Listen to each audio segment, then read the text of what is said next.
Hello, fiends, friends, and familiars. This is Matt Orozco again from Macabre Daily, and I am so excited to once again be joined by filmmaker Hayden Hewitt. We had such an amazing conversation when we talked about his film Cara. We started talking over Instagram, figured we had so much more to talk about. So, Hayden, thank you for coming back for round two. No, my pleasure. Thanks for having me. Oh, it's a pleasure's all on this side of the screen, but I think we can mutually agree that we've already had a good bit of banter leading up to pressing the record button here. And Yes, yes. as we're preparing for the release of Kara, I was more interested to get a bit of your background here. We didn't get a chance to talk too much about you and kind of where you come from and how you got into the horror space. And I think that's always the most interesting thing for some folks is to hear how everyone's journey to genre happened. So, how would you summarize kind of your interest in the genre and how it led you to becoming a filmmaker? As far back as I can remember, I've loved horror movies. As a kid, as you know, I'm very old. So as a kid, I remember I watching wouldn't say very old. Not I even feel old, it, even. but I remember watching the Universal horrors on a small black and white TV that in my brother's room, not in my room. And I think it was the Hammer horror films, which were in the UK everywhere. Because remember back then we had three TV channels, Hmm. and two of those were off for half the day. So you just get whatever you were fed, you were given. And in my formative years, it was the Universal horrors, the Hammer horror films, and I think the BBC One or Two used to do a horror movie double feature. And the films I really remember from that are strangely one called Bug, which isn't great, and Piranha, which is great. And it was those sort of films that got me into it, and I was fascinated with it even as a very small child. And then as I got past, I was way too young to watch this stuff, but like 9, 10 years old, the video nasties thing in the UK and the video scene grew, and I can actually pick the weekend when I really became a massive horror fan. It was the weekend the Pope came to Manchester. He came to a place called Heaton Park, and all the devout were going to flock there and do Catholic things. I don't Yeah. know, whatever Worship. it is they do. And so my father decided, right, we're not going to be able to go anywhere. He was living at the time in this apartment above a shop. He said, "Listen, well, there's this thing called the video shop. We'll go there." Never really been in one, and we went into it, and it was such early days that they had glued the boxes to the wall because they didn't think more films would be coming out. So we had to pick like 10 films he rented, I think, just from the cover art. And there was some clunkers in there, but he also picked zombie flesh eaters. Oh, So zombie 2, I guess, wherever zombie you're with an eye, from. depending where you are. Yeah. Yeah, wherever you're from, it was zombie flesh eaters, the censored version, but still zombie flesh eaters, and Dawn of the Dead. Wow. And whilst my father enjoyed a drink, he let his 9, 10-year-old son watch Zombie Flesh Eaters, Dawn of the Dead. I think American Werewolf was one of them, though that might have been later. I might be getting mixed up, but I distinctly remember Flesh Eaters and Dawn. And that sealed the deal. That was just Makes it. sense. Horror movies were everything. So when I was about 13, I told my father I want to be a special makeup effects artist. And to his credit, he just asked, "Well, what do you need?" So that's Wow. what I wanted to do. I wanted to be a makeup artist. And as I was learning, I used to phone people like Dick Smith and Tom Savini, just phone them up because you could back then. And Yeah, they'd write a letter, answer. something like that. Yeah, and they'd answer all my questions. And Dick Smith sent me a signed copy of his book because mine was tattered. So that's one of my most treasured possessions. So I wanted to do that more than anything. I went away and studied it for a year, and I think I was about 19, 18, 19. I got my first bits of professional work, did a couple of TV things here in the UK, then went to Ukraine to make a film called Dark Waters, directed by Mariano Beno, Yeah. which I'm credited with additional makeup because we had a fallout. But I ran the crew on that, and we did all the work here in Manchester, then took it all over to Ukraine, and it was a great adventure. I'm on good terms with Mariano now, We made Good. up because he's a wonder, the most Italian human being I've ever met in my life. He's wonderful, and he's got a new film coming out as well. So And Dark Water is a that very underseen and underrated film in the nunsploitation the supernatural non-exploitation genre. genre. It was a difficult shoot, and it was probably a little too much for someone of my tender years and experience. But it was an amazing experience, and it was just a weird, wonderful, bizarre thing. And then I came home to England, and if you wanted to work in the industry, you had to try and get a gig with one of the big effects companies here, and that didn't appeal to me. And a couple of indies fell through, and I just drifted away. My love of films didn't, but there was no industry thing for me. And it was many years later, after having many different adventures, especially online, that I started thinking about films a lot. And then I hooked up with Ken, with the Black Octopus over another project, and it just developed into this. Well, let's make movies. And none of it would have happened without Ken. He's a proper human being who, he's also a creative, but he's a real businessman. He can actually survive in the real world, unlike people like us or whatever. And he just made it happen. And yeah, I think that's where we picked up in the last one. That's where I came back to it so many years sort of later. So it's been a mixture of incredibly hard work and a real dream come true, because I never quite got it over the line a few times over the years. Through my failings or whatever, I don't know, but to finally get one over the line has been incredible. I can only imagine. I mean, you hit on something really interesting about, I think, a lot of folks' journey into genre. A couple things in particular. One is that a lot of people who of a certain age, right? I'd say, your Gen X millennial age Mm. folk are likely to be more inclined to the video store as being their origination point, but also having someone in your corner who's going to support you, right? Whether it's kind of indirectly, like your dad kind of renting some Yeah. videos and asking you, what do you need? Or more directly, in my case, I had a grandmother who was not into horror, but she was cultivating my love of things because she saw how much joy it brought me. And so you need that person that tells you that Oh this yeah, is and you okay. need apathy. You need Yeah. apathy. My brother's like 11 years older than me, and he did not approve of me sitting on a Saturday morning watching Texas Chainsaw Massacre, as an Really? 11, 12 year old. But my dad, he had certain rules on horror, which I think worked, because when he got, someone gave him a video of Last House on the Left, he said, "You're not watching this one." Fair. So monsters, gore, make believe, fine. And it was a solid rule. I've done much the same with my kid. He knows how makeup effects work, and he's never had a bad dream because of a horror film. Right. But I wouldn't let him watch The Human Centipede Part 2 or a Serbian film. Monsters and zombies, they're not real, so it's fine. Right. And I think it depends on the child and everything else. But I remember my dad told the guy at our local video store, obviously, he doesn't want me watching SS Death Camp. But when it comes to the horror stuff, let him have anything he wants. So it was like a mile and a half, 2 mile walk. So he'd walk all the way there. And Lawrence, I still remember the smell of that video shop because he smoked cigars as well. A little musty. Oh, it was beautiful. It was that video shop smell. It was fantastic because that's where the magic Yeah. Old happened. I'd carpet go in. and dusty Oh boxes. yeah, yeah, and I'd go in and he'd say, "I've got something for you." And it might be City of the Living Dead. One time, it was Evil Dead. I think after it had been banned because it was in a photocopied Ah, cover. yes, like a bootleg. Yeah, and I took that home and watched that. And then also, I fell in with the fandom crowd when I was about 16 or so. So I was mixing with all these guys that wrote horror fanzines.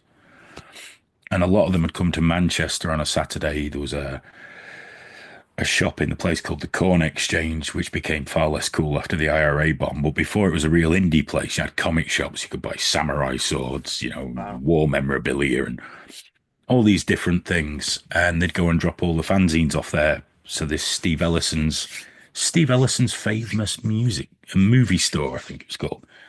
So we'd all hang out all day. I'd be hanging out with these horror fans who were a few years older than me. and had fanzines, so they had access to all the stuff I couldn't get. So over those years, from 16 to 19, I caught up on all the video nasties and all the imports. And I got a bootleg copy of Bad Taste because that wasn't available. And I got to see other luminary films, such as Cannibal Holocaust. And it just had the list of wonderful and terrible films. So it was meeting those guys. And my best friend to this day is Malcolm Dalglish, who started the Black Sunday Film Festival back around the early 90s. So I'd go around to his flat and he'd have all this stuff and we'd just sit there watching video nasties and getting wasted and watching video nasties. And yeah, Best way it to was watch all some of these it, movies. yeah, it was a scene, because there was a lack of availability. So that created a real scene and a real tribal sort of feel to it that I think obviously I prefer it now where it's easier for people to watch the fiction of their choice. But some of the magic is not quite there because everything's so easily available Yeah, there now. is an almost kind of like a so if you've ever been in any sort of other scenes, like I was a big punk rocker when I was younger, and I think a lot of people that kind of hang out in adjacent communities to the mainstream often end up gravitating towards genre in some way or another. Yeah. Um, but it's like any community before, you just didn't know who the other people were when you were lucky to find them. And it felt like Yes. you discovered an entire, like you really felt like you found your people. Whereas Oh now, man, yeah. I mean, when we'd land at the film festival and I'd see the guy who wrote for a lot of the fanzines, John Martin or, Dave Flint or Nick Cairns or all these people that I would never have got to know through any other way. And it was like a gathering, and then you got to pass the arcane knowledge of information to each other with, there you go, here's that copy of Zombie Flesh Eaters I promised you, or, you know, um, the anything like Italian cut that. of It was, Phenomena or something like that, where it's like 20 oh, minutes yeah. longer. That's it. And multiple cuts of Dawn of the Dead and all that stuff. And it was often with Dutch subtitles. And I had a Texas Chainsaw Massacre 2 on VHS that was filmed in a cinema. So you could Wow. hear people laughing and people walking past. And it's cool to say piracy's bad, but it was not available in the UK. You weren't even allowed to have the word chainsaw in a film title over here. Hollywood chainsaw hookers became Hollywood hookers with a drawing of a chainsaw. Sounds even So to worse have, if you just call it Hollywood hookers. I know, just Hollywood hookers.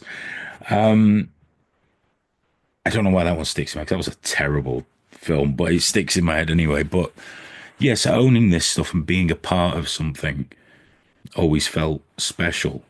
So horror's been a part of my life pretty much for all 52 of my years, or whatever bits of it I remember. I have a Right. tremendous affection for the genre. Not all my favorite films are horror, but my favorite films are horror films.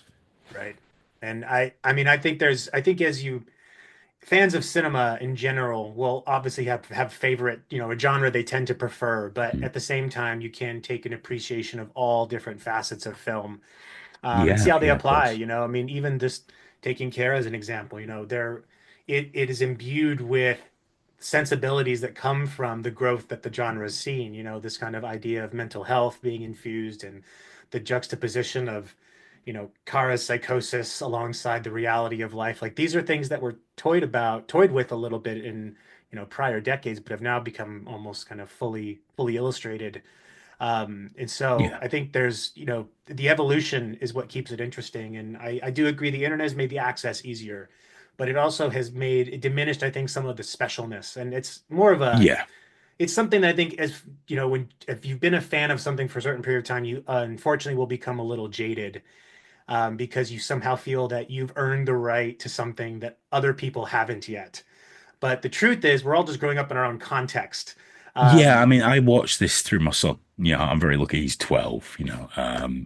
So I get to see the world through his eyes as well, which is wonderful. And he's very into. He's got his own thing going on, with films and music, and he likes the original vinyl pressings. He's remarkably snobbish for a 12-year-old kid, but it's what he likes. It's he likes old Carcass albums, and Metallica stopped being good after Justice for All for him. And he's got very fixed rules that he's developed.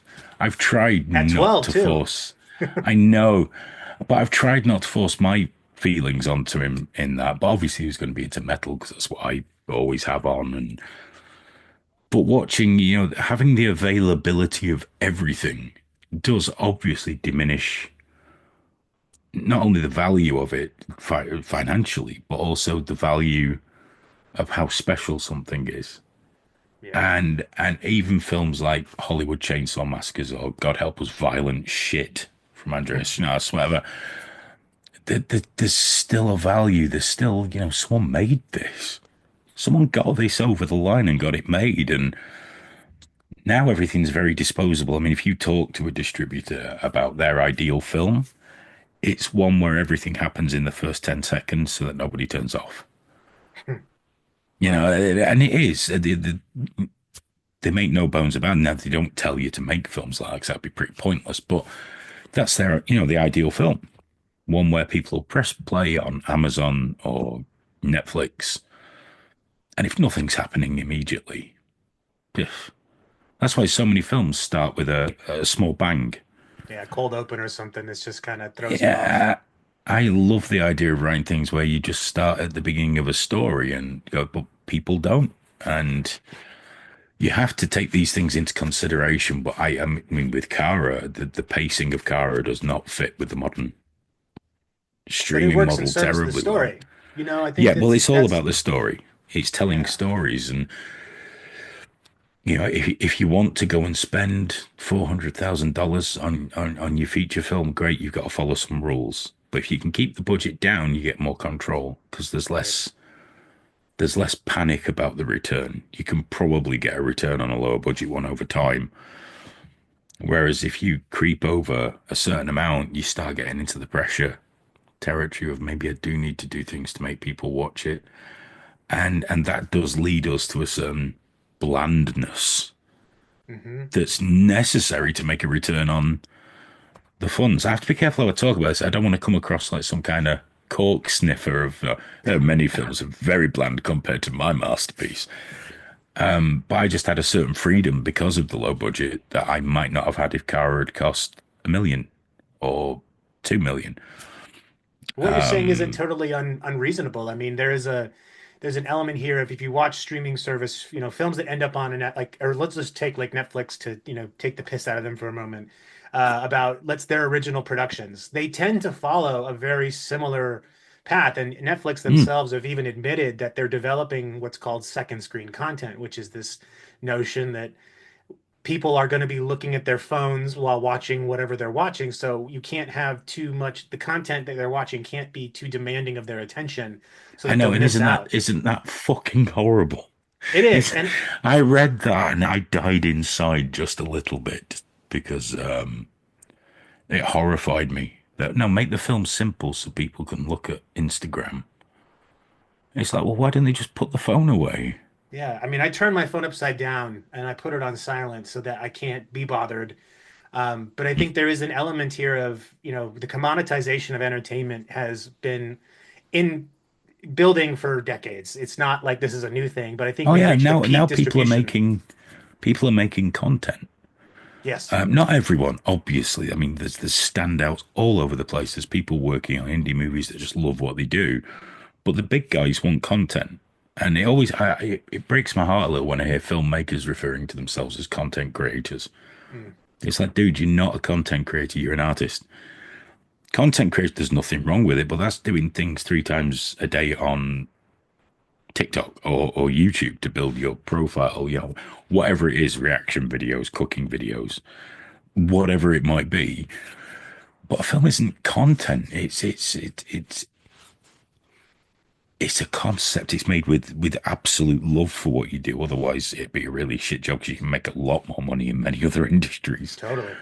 And I hate to see it belittled like that. I mean, don't get me wrong. I'm not comparing myself to Van Gogh or Stanley Kubrick or anything like that. But you don't have to be the greatest artist in the world to be an artist.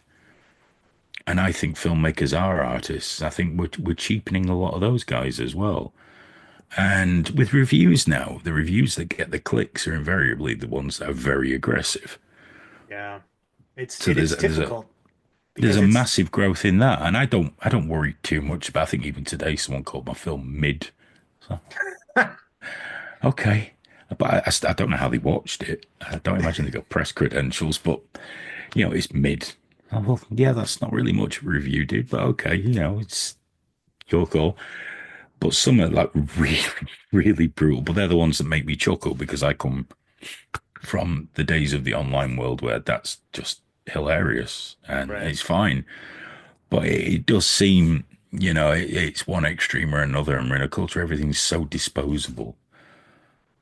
I see reviews of even big films like Terrifier 3, they're incredibly reductive. And there's no need to be. It is Right. what it is, that film. It makes no apologies. It makes no concessions to being anything other than what it is, and it's fucking brilliant. And but everyone's got to tear everything down. And now, of course, Damien Leone, being a reasonable human being, is getting torn to pieces as well online. It's a very combative time. Yeah. And then I I mean, see other filmmakers trying to argue with the critics, and I don't see the point in that at all. If someone doesn't like your film, they don't like it. Don't argue with them. criticism has changed. I mean, acknowledging my own bias and preference here, obviously running Macabre Daily, we review a lot of films, and our my mantra and our, as a team has always been, be honest, but don't be mean. Mm, So, if you don't like something, right, art is subjective. Not everyone's going to like everything, yeah, but you're supposed to present this as a third person objective, not so much as a first person this is how I feel, rather, this is how the film made us feel watching it. yeah, And I think there's a lost art to film criticism in that we now have, an overabundance of people that are creating reactions, things that are 2 to 3 minutes in yeah. length, things that are disposable in the sense that they're not retained for in perpetuity, but rather for the moment that they're necessary. And it is becoming, I think, it's diminishing the power I think that the review can have to expand people's awareness of film. And even Yeah. on apps like Letterboxd, where you'll have some people write these magnificent academic level reviews and insights about a film, and then you'll have someone like you said who's like mid, right? And I'm Yeah, sorry about it these little just reactions thing, but like, it's just it's not. There's no balance between they're both weighted equally now, which I Well, think I think is one of my favorites on Letterboxd. I mean, there was one really long, brutal one that was, but one guy just put reductive and repulsive. I'm like, okay, but what's bad about it? right. What's your problem with it? But there was a little group of people who were online reviewers that all didn't like it all at once, which just it tickles me. I don't mind people not liking. That's fine. It would be really weird if everyone did. Hmm. And it's not a film I think that everyone will It's yeah, like. not everything is for everyone, you No, know. and the Cara certainly isn't. But it does make me laugh when people take upon themselves the mantle of reviewer and then forget to actually review. So shit, because they've got a brand. Reviewers with a brand, and people stay on brand. But for that said, I've met far more good people than bad. Yeah, Far, far more from doing this and talking to people. It's just, bad reviews always stick out.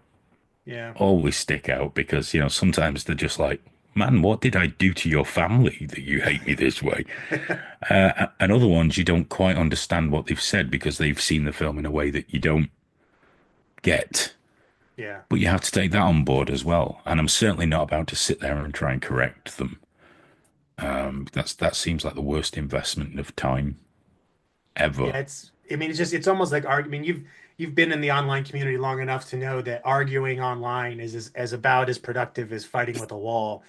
Yeah, of Um, course. Yeah. so people have their opinions. I think the internet has given everyone their own personal soapbox, and if you're willing to pay a little bit more, your soapbox can grow a little bit above the rest. But Yeah. beyond that, I've always found that the horror community in general, we talked about this before, how, the way you pace the film, and also it doesn't start off with a big bang per se like other films do. I think most horror fans, true horror fans, again, I don't want to make this about who is and is not a horror fan, but people that are willing to open up their boundaries, watch things that maybe they wouldn't take in because of their love of genre. Mm. Those folks are the ones that will watch 90 minutes of something that promises only 10 minutes of greatness. There's so many movies Yeah, that lean on, especially today, their final acts or something that makes them stand out. I mean, even Hereditary without the infamous, car scene is a very yes, different movie. yeah. So I think we have like the best thing about horror is that while everyone does have an opinion, most people will watch movies just to get to that moment of greatness, something that they can latch onto. Also, I think despite the ever-growing number of gatekeepers in the horror community, yeah, I don't like even using that word much because it invokes some kind of homeowners association, doesn't it? But they really are the gatekeepers going, well, actually, that's not a horror film. And if you like that horror film, you don't like horror. And it's like invariably the Scream fans for some reason. I'm going to do some research into that one day. But despite their best efforts, horror is still a massively broad church. It's one of the few genres where you can tackle any topic, providing you keep it interesting enough. Doesn't have to be full of jump scares, but it can be. Doesn't have to be gory, but it can be. And like I say, you can deal with any topic. You can make horror comedies, horror romance, whatever you want. Social horror commentary, which is just a camp. Cara falls into a little more. Horror's an incredibly versatile and wonderful vehicle for not only any message you want to convey or any topic you want to tackle, but also when you have no message or topic at all, you Just pure just want to make a escapism. fun film and it's there, you know. I mean, I spoke So with yeah, Kayla Janice about this a while back, and because we were talking about the folk horror box set, that their second volume that they did with Severin, and fantastic collection of incredibly diverse films. But, what we talked about was horror is the only genre that it requires collaboration with other genres. Like, there's no such thing as a pure horror film, or at least there's very few of them that can call themselves like just straight horror, because most of them have reliance on other things like just I haven't seen it yet, but the Hard Eyes movie is from all things I've heard is like a rom-com with horror with a slasher elements in it, almost like Shaun of the Dead was a romantic comedy with zombies in it, yeah, and you could argue that Shaun of the Dead being is a comedy or a horror film, but no matter where you land on it, you have to acknowledge that it shares elements of both equally. And horror in many ways I think owes itself or is so indebted to other genres to parlay its sense of terror. With what makes I something think a lot scary, of Kari. people with the gatekeeping that we got to, they try and set rules on what horror is. And in my navel gazing moment, I try and think about this sort of thing. What is horror? And it isn't necessarily jump scares. It doesn't have to be supernatural. It's great if it imbues a sense of dread. But a sense of dread can come from many places. It can come from the person sat quietly in the corner or the monster rampaging at you from the other side. And that to me is the beauty of horror, that so many different takes can lead you to that road, that place. It's like my next film technically isn't a horror film, but all the components are there that would make it one if I just pushed it a little. Now I can't because the story doesn't go there, but it's all the ingredients are there to make something that could be a horror film if you just took it a little sort of the other way. Whereas the film we're hoping to do after that I'm in the middle of sort of getting our prep ready, and that goes completely horror. Just I don't know what other genres will he be infecting it just yet, but it's definitely that's where we're heading. I mean, there's so many films that imbued horror that aren't horror movies. Like Come and See is a terrifying movie Mm, about war, but it's not terrifying because it has monsters. It's terrifying because it shows the true bastardry of humanity. yeah, and does In that makes it a horror film? Because it is, that's one of those films that you leave feeling, Jesus, that was that was brutal. That's upset me. Yeah. Threads are the Um, same way. You leave it, you're like, what did I just watch? I need a warm yeah. blanket. So a lot of people say a Serbian film isn't a horror film. I think it's really horrible. Oh, I think it's a it is very very much a horror horrible film. film. And but they put rules on what it is, and we need to back away from that a little. That's a little too on the nose for me. Everyone loves rules and boxes now, don't they? And nice, tidy little things to pop everything in. But we need to back away from that because you end up stifling art, and then we just end up with Scream. Not that there's anything wrong with. I know people are very fond on it. I just use that as my because that does seem to be where all the worst examples of the horror fans. That seems to be what they coalesce around for some reason. It is the most But yeah, popular, I'd say, well, of the franchises that, again, I don't want to diminish, but more just younger horror fans, I think, entered into the fray in the mid 90s, where Scream and I yeah, Know You Did Last Summer was their Halloween or Friday the 13th. So yes, that does inform, I think, their outlook on the genre. But again, if you're a fan of film, like removing genre from the mm, conversation, I love to explore. Like I consider myself a fan of film. So for me, I will watch almost anything. There are some things if I know it's about something I may not be interested in, even if someone tells me it's good, I'll watch it. But I think there's that, limited to some extent we've that boxing in of genre has also boxed in our view of what we can take in.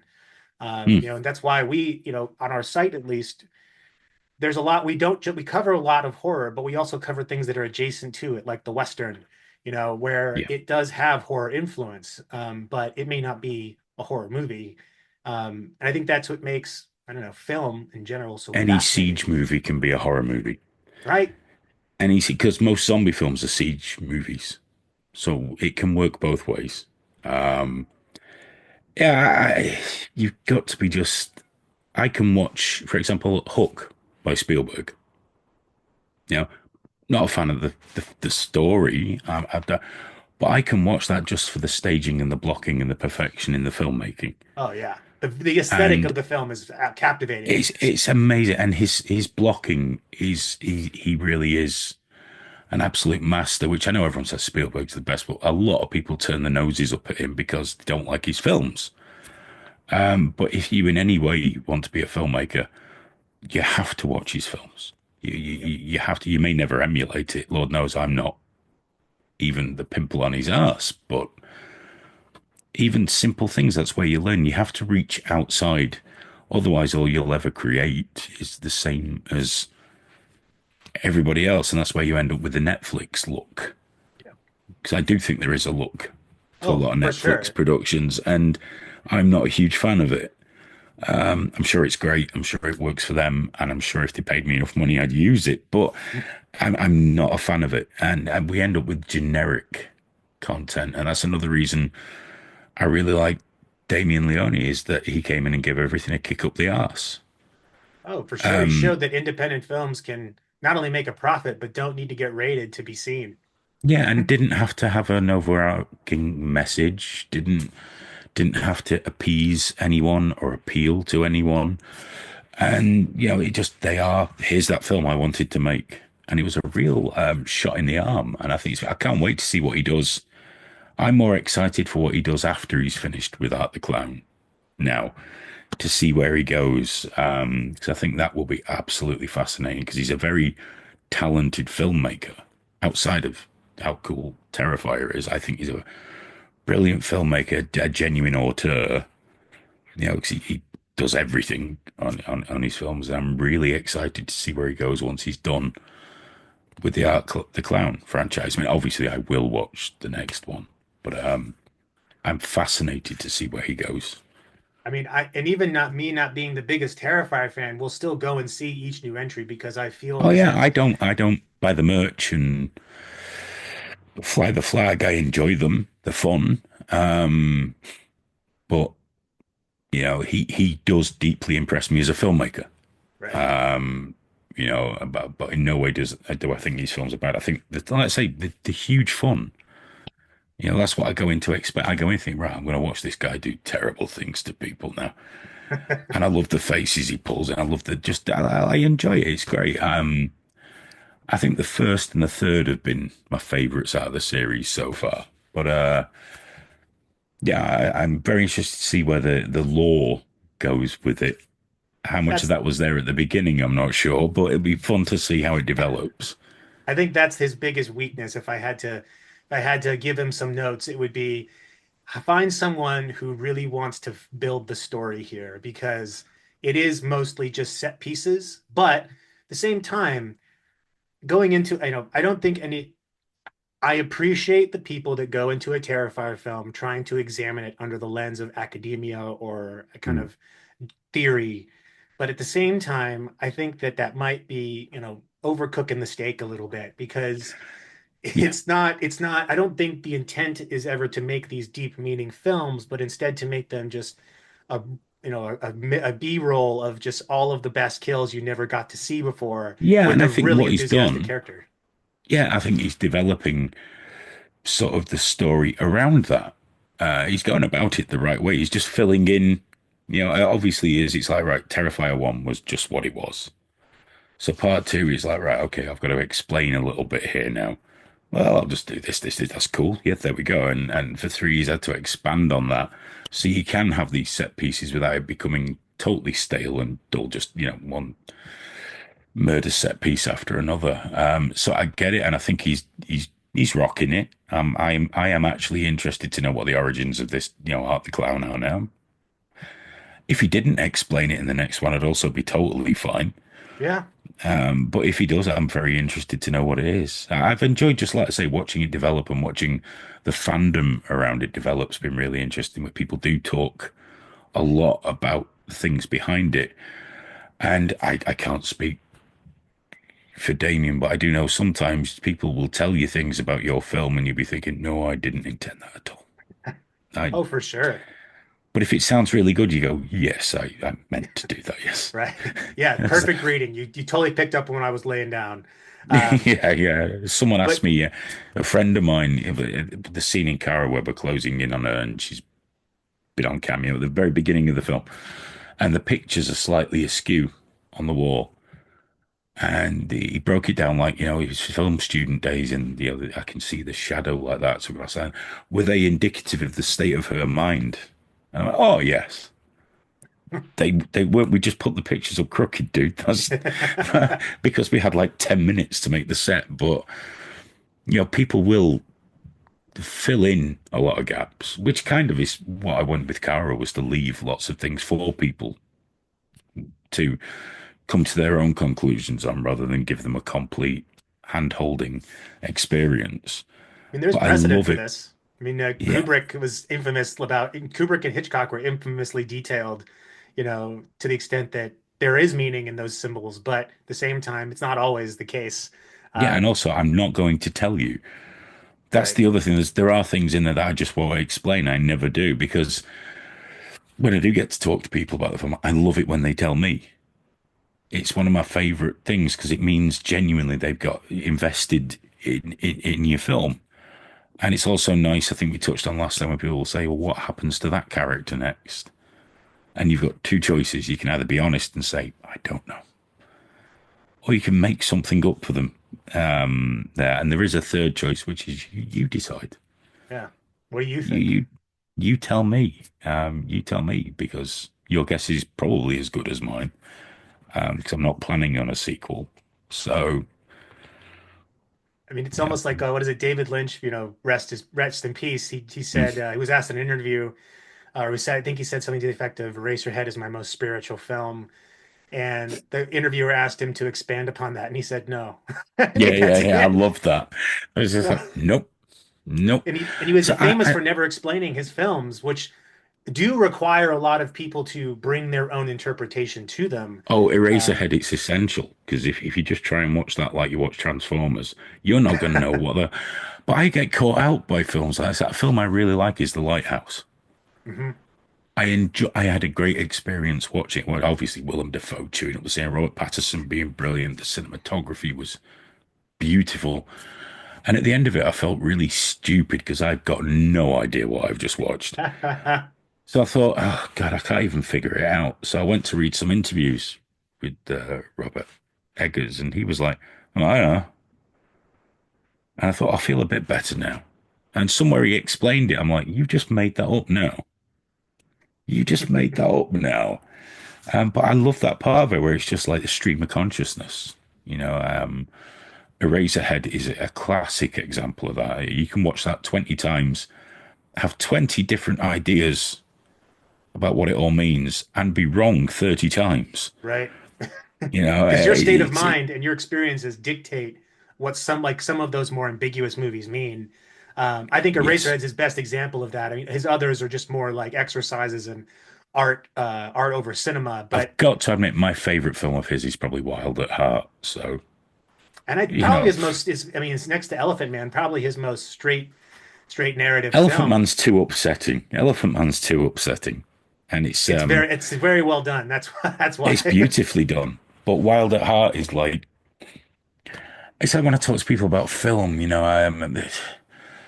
want you to be into Kurosawa and these things. And it's like, yeah, I can watch a Kurosawa film and appreciate the shit out of it. And I can look at it technically and go, the man was a genius. A genius. But if I sit down in the evening and you said, do you want to watch Seven Samurai or do you want to watch Transformers movie? Transformers movie. Because he's entertaining and stupid and it'll look great and it's fine. And Wild at Heart for me is where you get just enough Lynch, but wrapped up in something mental. And Yeah, another scenery destroying Willem Dafoe role in there, as well as Bobby Peru. But Lynch had an incredible body of work, and above all, he seemed like an incredible human being, yeah, which he fascinated me as much as his films, because you could always believe he was being cynical in how he was, but it was just him. yeah. It was He was so just him. on just his like his whole heart is on his sleeves kind of person because when he doesn't like something, he tells you. When he does like something, he tells you. Yes. And his films are made almost in the same way. It's just they high on vibes, you know. It's very much like Yeah. this is what I feel like making. And I think that's what makes, I think it's hard to enjoy some films at certain points in your life unless you have kind of a broader understanding of the world and how confusing and weird it is. Mm. Because I saw Lost Highway in the 90s when it came out. I did not understand it at all because I was in my teens.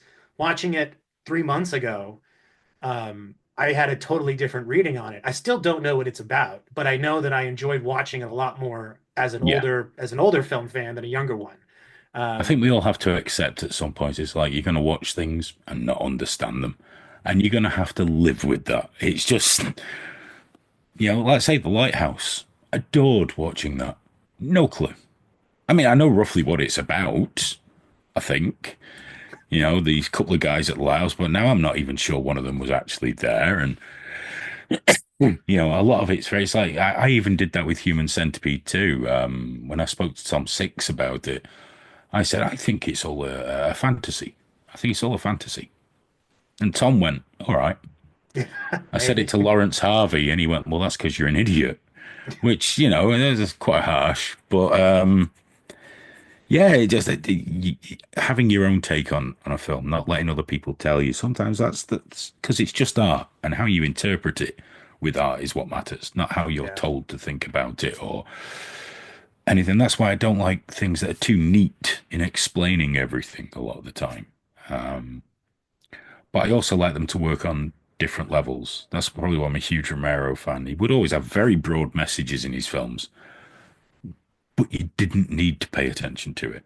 right. We know Dawn of the Dead was about mass consumerism and things of that nature. And it's a brilliant commentary on that. But if you didn't know that or didn't care, you'd still have a great zombie film.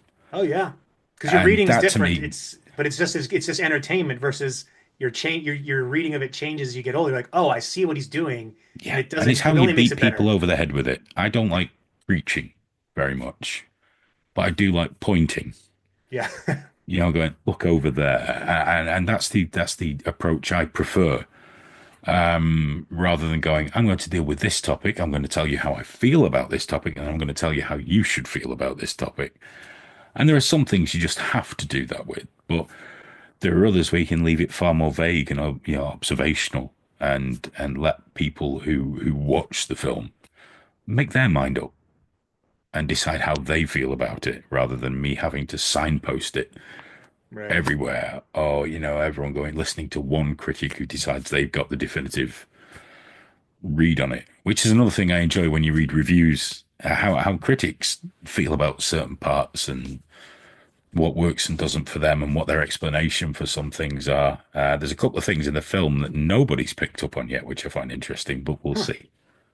I mean, I can't I I think, can't mention them now because they yeah, will you don't be want to massive bias me with spoilers. your, but it is, I think there is the blessing of the beauty, I guess, of having all these different opinions is that there's going to be multiple readings and different things that people take away from it, whether they're right or wrong. I think that depends on how much a filmmaker cares about the person understanding what they were trying to do or not. I mean, I think to bring it to David Lynch again, he famously did not care what people thought of his movies, which is presented a lot of opportunities for him, but also a lot of roadblocks in Yeah, getting I think distribution. yeah, I think you'd always like people to enjoy your work because it's lovely to be affirmed and get a pat on the back. It's wonderful. But at the same time, I was very aware that the minute I released my film, it was no longer my film. I'd made it and that's my art, but I was no longer the owner of it because everyone will take what they feel from it, be it good, bad, or indifferent. I don't know if you can hear my cat's going berserk outside because I've locked her Nope. out. I've just locked her out of the room. Um, yeah, it's no longer yours. Up until it's released, I was in control of every part of that film. The look, the edit, whatever I wanted to change could be changed. But the minute it's out there, it belongs to everybody. So whilst, yeah, you want to be affirmed that you've made a good film because you Feels don't want to be nice. saying shit. Yeah, that's all lovely, and you want it to make money so the investors can get the money back and you can pay your bills and things like that. But you have to accept that at some point it's just not yours to control anymore. And I think sometimes it's hard for some people to let go, and that's why they end up in arguments with critics. And you can't do that. You can't do that. It's not yours to control at that point. Yeah. It's for guys like you and everybody else. And I'm just there if anyone needs notes. That's what I am now until my next one. And I think that's the beauty of filmmaking is just that, is that it doesn't have to, you don't have to live or die on that one film, and I think that the more, If you you make it know, cheap enough. If yeah, you make it cheap enough, that's the golden rule. If you spend a lot of money and fall completely flat on your ass, you're screwed. It's why I worry when I see online, you see lots of filmmaker forums and a lot of people going, I can't quite make my first feature yet because I need about 1.5 million for it. And my answer is always saying, could you not write something else for now? yeah.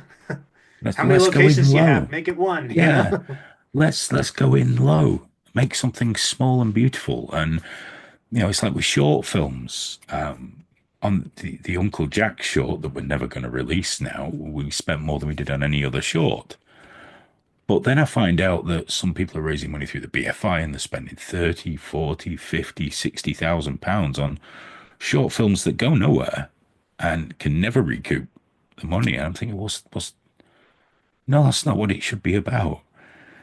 Short films they're brilliant. I adore. I'm on Omeletto on YouTube all the time. I love watching short films. It's a form of filmmaking. I think people think, oh, I'll just make a few to get used to it, which I did, and then I'll never visit that again. But I'm hoping at some point I will get to at least play with some zero budget short films again because I think there's a real beauty to the form, and they're always punchy little stories, and you've just got magnificent freedom because you don't have the freedom to do anything else than be creative because of your financial constraints.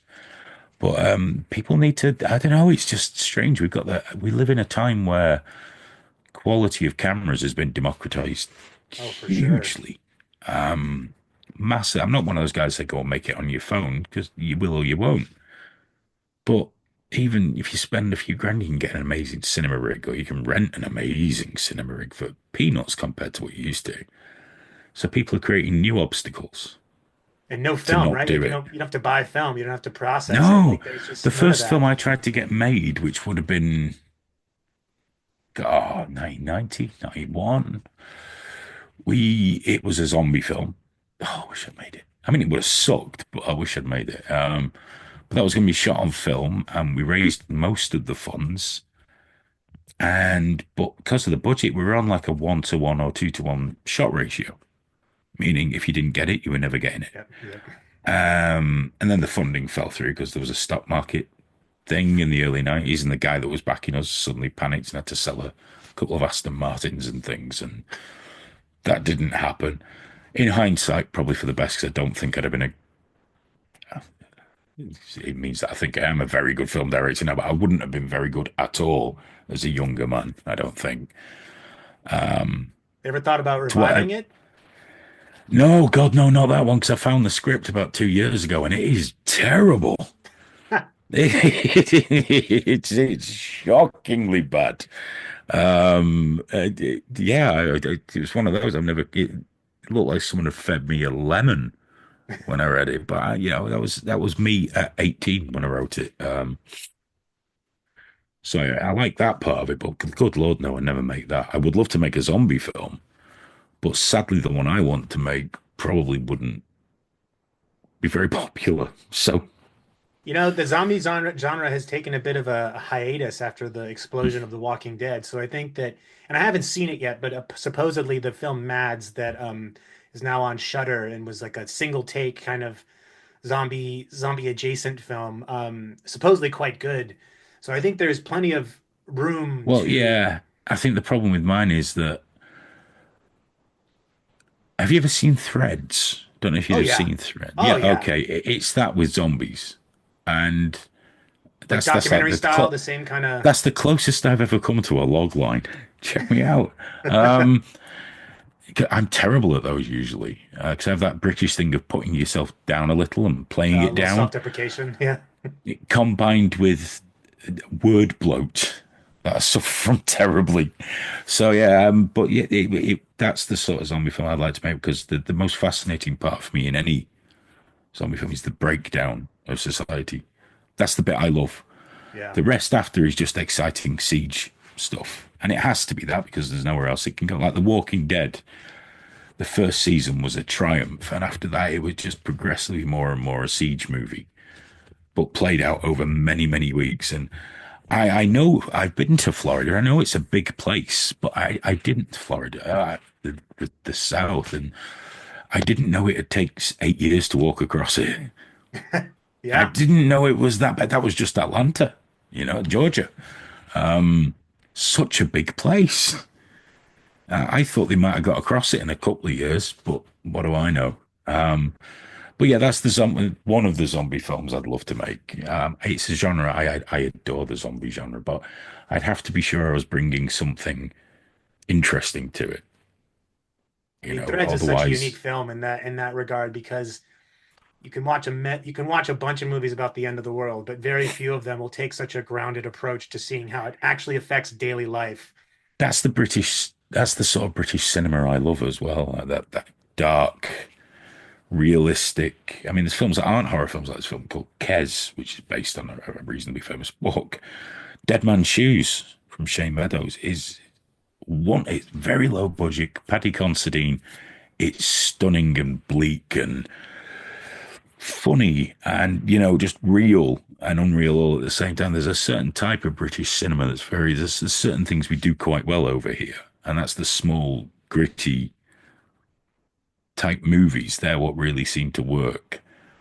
So I've always, Threads being an 80s, growing up through the 80s like I did, that was a big part of it. The constant threat of nuclear war was a part of the part of my life, and Threads did not make me feel any better about it. It's not a feel-good So I love film. the idea. Yeah, I love the idea of that type of look at what happens if, and then it's with zombies because I would love to make zombies scary again because the concept of zombies is terrifying, Yeah. but we've kind of lost sight of it. A dead body, which is terrifying in and of themselves, getting up, walking around and trying to eat you. As a concept, that's terrifying, but because of oversaturation and comedy and Everything else, it's kind of taken the edge off them. So if there was a way I could get them to be scary again, I'd love to make one of those. I mean, these conversations, I mean, I have them with other filmmakers, which franchise would you do if you were offered it? I'm a huge fan of the Nightmare on Elm Street franchise, the Friday 13th franchise, even the Texas Chainsaw franchise, even when the naming became very confusing and I wasn't sure which version of what I was watching. But the big problem, I think, don't get me wrong, it's a problem none of us will have, is okay, Hayden, go and make a Nightmare on Elm Street film. It's like, no, you won't let me.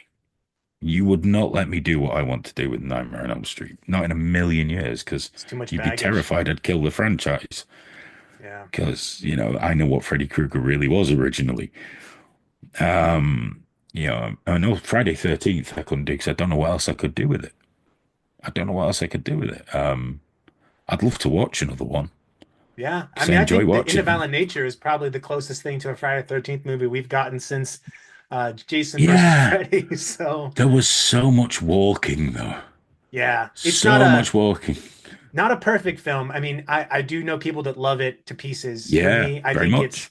I think it does what it does well, it does extremely well, but it is almost too obsessed with this kind of lo-fi approach to slasher films. And then the ending really buggered me a bit because I'm just like, okay, you don't need to tell me Yeah, what you're trying to do here. Like I get it. But yeah. It's very difficult because you don't want to say negative things about anybody's film when you're making your own films because it splashes back on you like wet shit, just but certain films don't do it for me, and it's trying to convey that it's just me. yeah, I'm not saying it's no good. I'm saying it just didn't quite connect with me. I can't say none of that A24 elevated horror does because Hereditary was superb. But a lot of the elevated horror does leave me personally a little cold because number one, I hate the term. yeah, it's Hate a the silly term. There's no term. need for it. It's almost like you're saying, yeah, all the other horror, Yeah. very stupid. It's creating hierarchy and judgment, which doesn't need to exist in No, genre. we don't need it. We don't need it. Just make your damn film. But as a marketing device, it seems to have worked because it's attracted people that might not otherwise have been attracted to a serial killer film. And I think you're right, though. It's that not everything is for everybody. And I think the more we can recognize that in our own Mm, tastes, the better it is. Because, you mentioned this earlier. It's like, people would say, oh, you have to love Kurosawa. And it's like, well, I can appreciate some yeah. filmmakers, but it doesn't mean I love the work. And I No, think so that's the many could thing. say, like, Fulci's It's a great taken now, example. isn't it? Yeah, Yeah, it's taken now as in if I say, oh, I don't like that, what's wrong with it? Well, nothing. I just don't it's vibe with not it. great. Yeah. Yeah, I can say, I don't vibe with a lot of Argento films. I'll And they're watch them, very hit but or miss. yeah, they just don't vibe with me very much. It's Suspiria and maybe Phenomena, but a lot of the others, which are great films, they just don't. I'd rather watch a Fulci film. Just that's it's what vibes me. It doesn't make the Argento stuff no good because that would be a stupid thing to say. But that's how people take it now. Oh, it Yeah. didn't work for me. Oh, so you think it's shit? So I did not say that. And if I don't genuinely really don't like a film, I usually just won't mention it. Well, you almost have to explain yourself now. It's like, I'm Yeah. famous for not enjoying It Follows, but I've also will tell people right after I say that, I've watched it 5 times over the past 10 years because I Mm. keep thinking that I'm missing something, that there's something wrong with me as a person, that I'm the only one, not the only one, but one of a small minority of people who doesn't like this one movie, only to Yeah. come to the realization that I can watch this movie every year at the same time, and I'm probably going to have the same read on it, which is it's just not for me.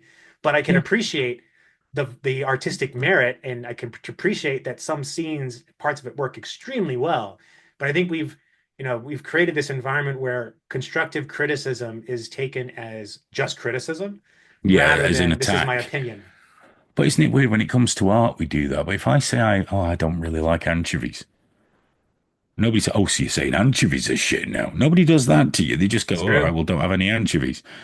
But when it comes to art, we apply these states. Like music's terrible for it.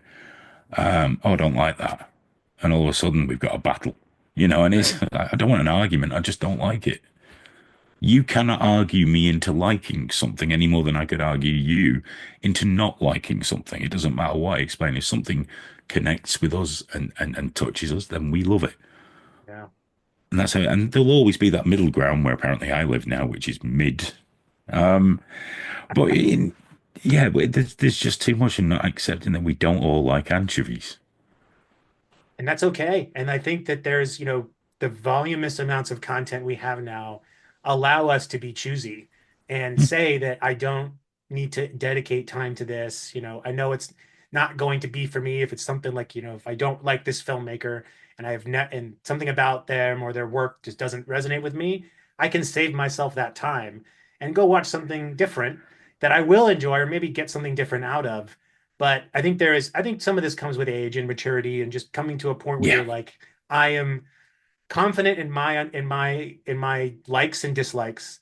I am not open to, or I'm always open to expanding my boundaries, but that Yes. doesn't mean Well, I'm going to isn't that do one of the so. other problems now where you get, I don't like that filmmaker's opinion about something, therefore I don't like their films. Separating the art and the And there's a artist. huge amount of that. I mean, sometimes you can't. I have massive problems with Polanski. Yeah. I mean, earlier when I didn't know about that, I used to love his films. But as I got through my teens and I found out, he just always sat there. Same with Victor Salva. It always sits there going, I don't care what politics they have. I don't care who they vote for. I don't care if they made off color jokes. I don't care if they, done something that's just people consider rude. But there are some things where I can't separate the art and the artist.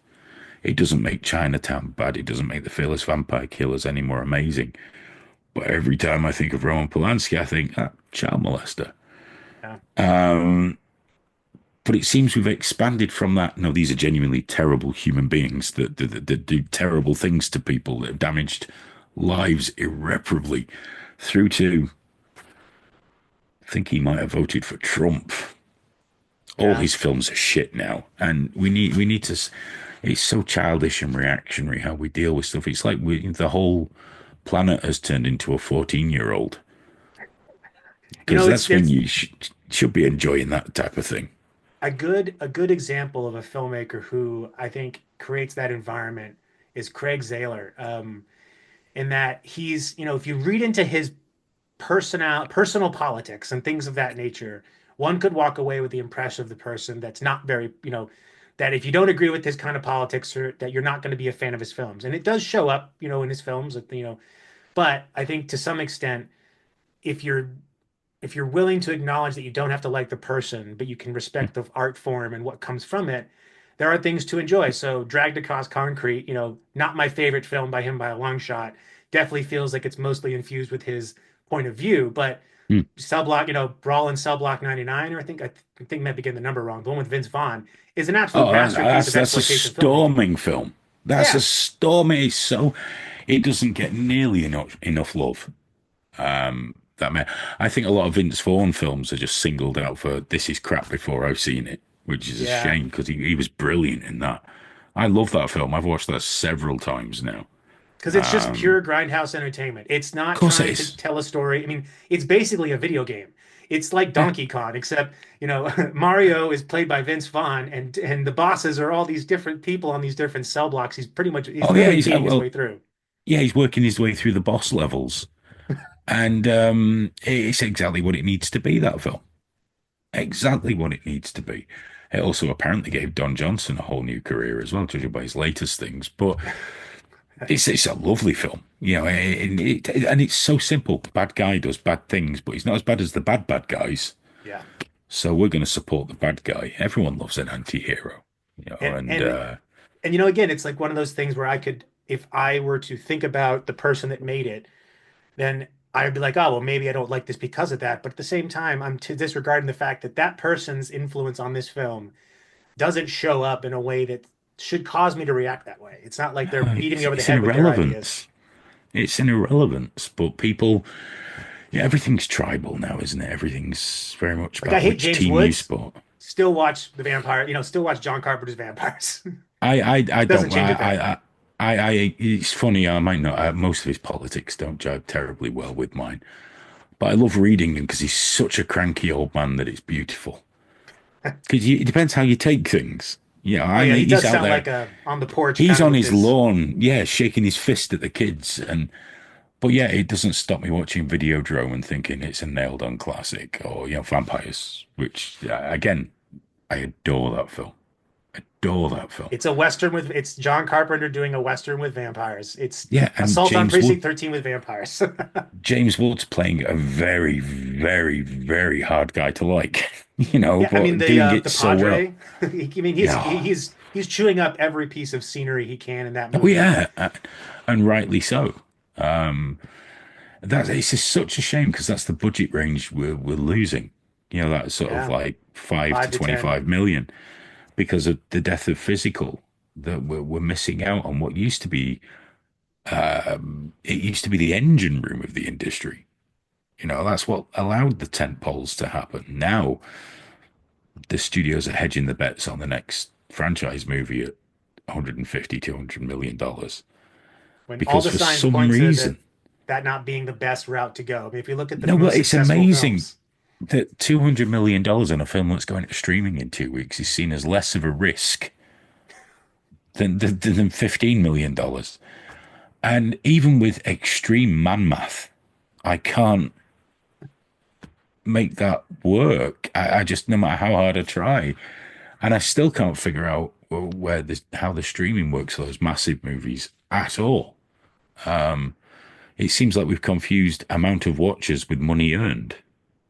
well, that's why every streaming service is infusing ads now, is because the only way to make money off of people sitting in one place is to serve up advertisements to them while they're doing it. So Of course, I mean this streaming's great. It's a wonderful thing. We're never getting rid of it.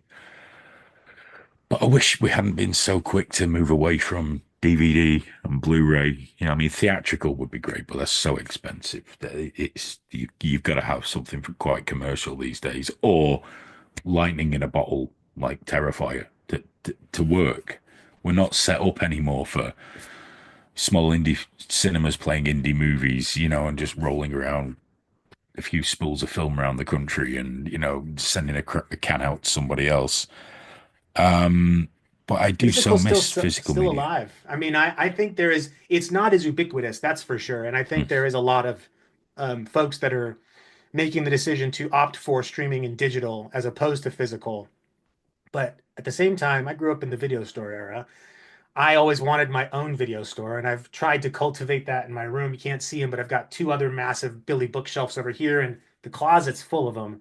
But that's because to me, I want to be like most of the movies I own, you can't find on a streaming service. Yeah, And I think that where we are, what we have now is a really small but very impactful group of boutique labels, like Second Sight Films in the UK. 88 Films have done a lot of work in Europe, but also bringing to the yeah. US.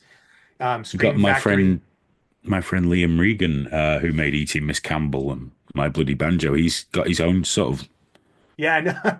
Well, I mean, Hayden, what I want to say is this has been an absolutely outstanding discussion. And Thank you. one, I want to thank you for having it, but also continue to stay in touch as well because, I know you're working on another film, one after Yeah, that. we're going to start shooting in about, I think, about 2, 3 months. Going to start shooting the new one, which I can't wait. I absolutely adore this one. The story, the script, everything. I really, really love it.